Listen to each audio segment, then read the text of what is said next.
If you have seasonal allergies, the pollen count is up. Runny nose, sore throat, and itchy eyes are all symptoms of seasonal allergies, but some are struggling to figure out if their sickness is allergies or something else.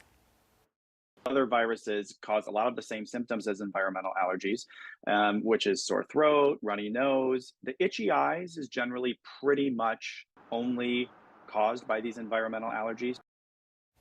He says if your symptoms are not controlled by over-the-counter allergy medicine or you're having more severe symptoms, see a doctor.